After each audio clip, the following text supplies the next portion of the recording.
환각성이 없고 의료적 활용성이 큰 대마를 다른 말로 햄프라 부릅니다.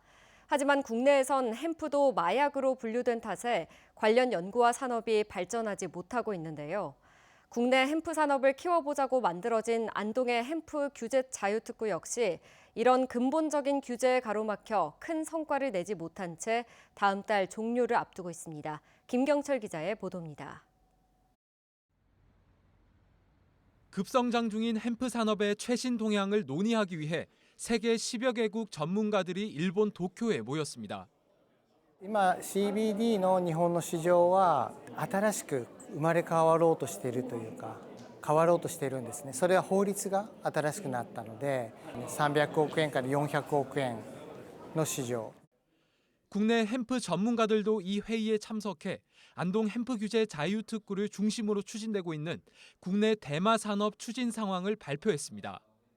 규제가 풀리지 않는 상황에서는 기업들이 장기적으로 햄프 사업에 몰두할 수 없는 그런 문제점들이 드러나고 있는 것 같습니다. 그래서 우리나라가 어떻게 보면 지금 상당히 많이 세계적으로 뒤처져 있다. 10여 명의 현직 의사와 한의사, 학자들로 구성된 국내 의료용 대마 임상연구학회는 햄프 규제가 완화될 때를 대비해 일본 학회와 미리 업무 협약까지 체결했습니다. 우리 한국인 실정에 맞게끔 적용하는 것, 그거와 또 약이기 때문에 어떤 과잉 사용됐을 때의 문제, 또 그리고 부작용, 합병증 이런 것들을 미리 준비하는 게 과연 어떤 사람들이 햄프를 통해서 이익을 받을 수 있는지, 건강상의 도움을 받을 수 있는지 사람들을 좀 더 셀렉션해서 골라서 접근해 볼 필요가 있고.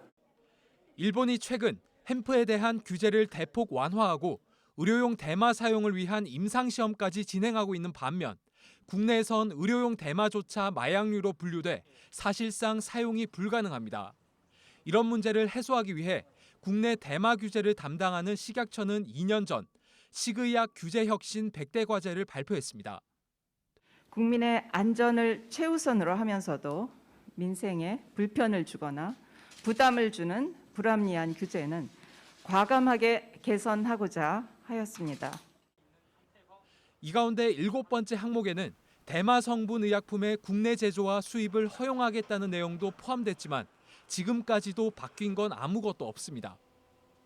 식약처가 대마 규제 개선에 미온적인 사이 400억 원 넘게 투입된 안동의 햄프 규제 자유특구는 이렇다 할 성과를 내지 못한 채 다음 달 종료를 앞두고 있습니다. 경상북도와 안동시는 우선 햄프 특구 기간을 3년 더 연장하는 방안을 중소벤처기업부와 협의 중입니다.